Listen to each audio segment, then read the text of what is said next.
RTL Matin. 6 minutes pour trancher.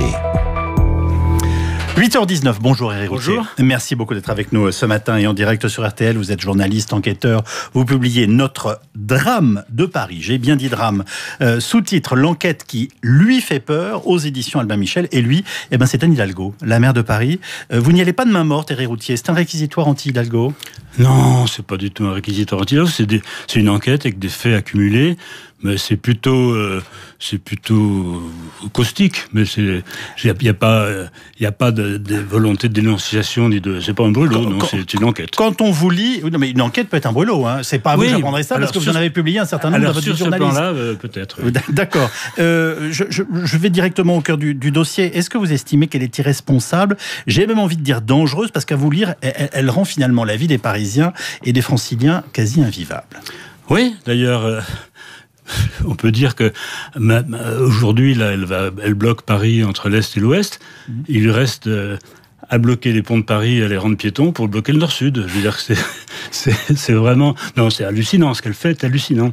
Alors, vous allez me dire, mais c'est normal de diminuer la voiture. Oui, c'est normal. Je suis tout à fait d'accord. Mais il y a des villes, je pense à Amsterdam ou à Stockholm, où on fait tout ensemble, on développe tout, on coordonne tout. Là, il y a une espèce de pathologie anti-voiture qui est incroyable. Et il y a un moment, ça va s'arrêter, quoi. Vous affirmez dans votre livre qu'à son initiative, des bouchons artificiels ont été organisés. C'est une information. Hein. Vous dites, voilà, moi j'ai enquêté. Alors, comment et dans quel but ? C'est parce qu'on l'a souvent dit. Voilà. Et elle disait, mais ça, c'est les opposants, c'est la droite, c'est le lobby de la bagnole qui prétend ça. Vous dites non, c'est organisé. Absolument. Ben, c'est en faisant en réunion. Si on ferme les voies en amont de Paris, à Boulogne et tout, la circulation est moindre dans Paris. Donc c'est pour masquer la folie de la fermeture de la voie rive droite. Je vous ai bien compris. Vous nous dites que finalement, elle masque l'effet des fermetures en créant des bouchons en amont. C'est bien ça ? Absolument. Mais c'est bon, pardonnez-moi, ces bouchons artificiels finalement créés par des services de voirie, vous en avez la preuve ? Oui, bien sûr. Tout le monde, tous les Parisiens le voient. Hein. Quand vous venez de Boulogne et que vous, encore plus, quand vous avez une voie qui est neutralisée où il n'y a personne dedans, voilà, tout le monde le voit, tout le monde le sait. En vous disant, je me demandais si c'était pas aussi un règlement de compte personnel, celui d'un automobiliste qui n'en peut plus. Pas du tout. C'est pas du tout un problème personnel. Non, mais sur la circulation, c'est un élément, c'est ce qui est le plus visible. Mais c'est une gestion qui est devenue délirante, la gestion de la mairie de Paris. C'est-à-dire gestion délirante. On dépense 400 millions de plus chaque année que ce qu'on gagne, donc on s'endette. On est passé de 1 milliard de dettes à 5,7 milliards de dettes. On est au-delà de tout ce qui est raisonnable. Quand on s'endette, ça veut dire aussi qu'on investit. En tout cas, c'est comme ça que parfois on le justifie. Oui, on investit quoi ? Et où ? Alors on fait des subventions. Alors les subventions, c'est parfait. Il y a des subventions. Il pleut en Nouvelle-Calédonie, on donne 30 000 euros. Il y a une bibliothèque à Dakar, on envoie de l'argent. Tout ça. Je veux dire, il y a une folie de subventions, c'est du clientélisme. Mais à un point qu'on n'imagine pas. Il faut regarder les choses de près. Est-ce que vous avez sollicité la maire de Paris pour débattre de tout ça avec elle ? Bien sûr, mais la maire de Paris, il y a un chapitre qui est consacré à ça. Elle ne nous reçoit pas comme ça. Elle nous a expliqué qu'il fallait montrer patte blanche avant d'être reçu et qu'on avait peut-être une chance de l'être. Mais si on posait des vraies questions, oui. Et on allait être viré dans la minute. Non, vous prétendez que vous, journaliste, elle vous connaît depuis des années, pour obtenir un entretien avec la maire de Paris, il fallait en gros préparer les questions et qu'en aucun cas ça pose problème. Absolument, et que c'est bien plus compliqué qu'avec un chef d'État étranger. Hein, c'est la reine du monde, Anne Hidalgo. Vous savez qu'elle se présente comme à la tête d'un groupe de villes qui fait 65%, 650 millions d'habitants. Je dirais, Poutine n'a qu'à se tenir. Je dirais, on est rentré dans un vrai délire. Mais bon, cela dit, il faut mieux en rire qu'en pleurer. Hein, mais c'est tout à fait étrange comme dérive. Mais comment l'expliquez-vous ? C'est une entreprise... Bertrand Delanoë avait créé, Paris avait fait une entreprise de communication.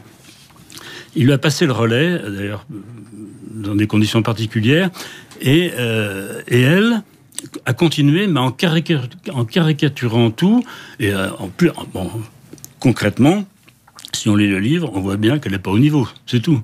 Et donc elle a continué un truc, mais c'est un peu comme le loup de Tex Avery qui est au-dessus du précipice. Alors c'est intéressant parce que comme le met en exergue très souvent notre ami Laurent Gérard, Bertrand Delanoë a mis en place aussi son Anouchka. Vous l'avez rencontré pour préparer le livre. Qu'est-ce qu'il vous dit de la gestion de la ville de Paris ?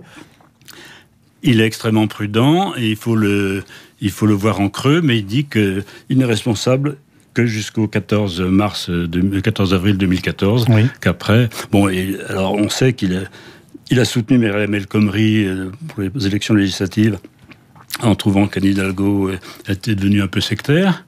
Bon, enfin, en fait, concrètement, le torchon brûle entre les deux. C'est clair.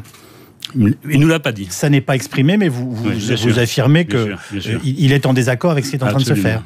Dans votre livre, vous abordez plusieurs aspects de la vie quotidienne des Parisiens et des Franciliens. On l'a abordé sur les questions notamment de circulation. Je voudrais qu'on revienne un tout petit peu sur le budget de la ville.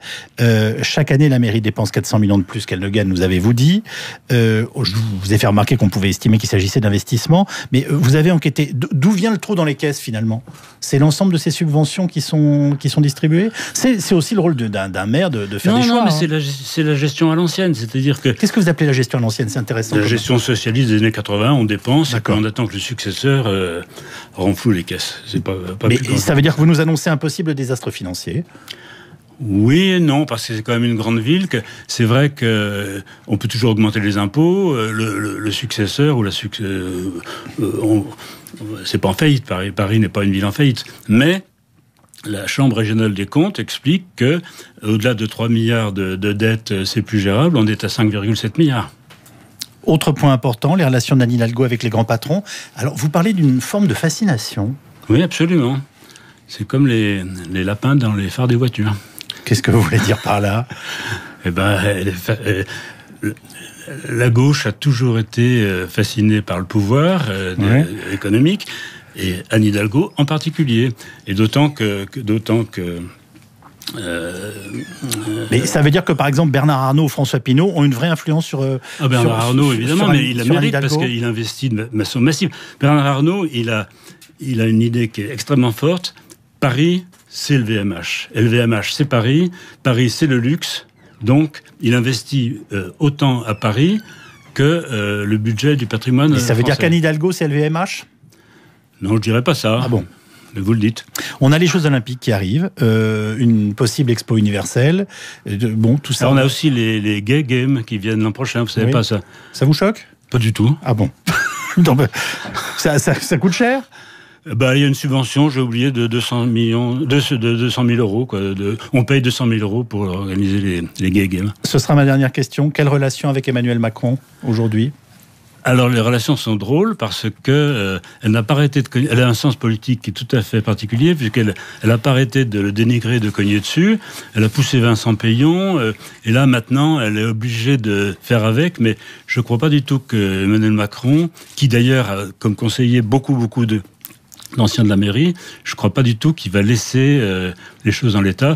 Et une chose simple, c'est que en bloquant la circulation, elle satisfait ses électeurs à elle, mais les banlieues, la banlieue est...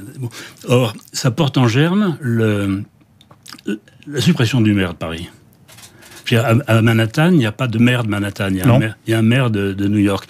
Je veux dire qu'il faut que les électeurs soient globaux. Donc, ça porte en germe, et je pense qu'on va dans une direction comme ça. Vous nous dites que cette gestion que vous dénoncez dans ce livre qui paraît aux éditions Albin Michel, Notre drame de Paris, préfigure finalement, à moyen terme, la disparition du rôle du maire.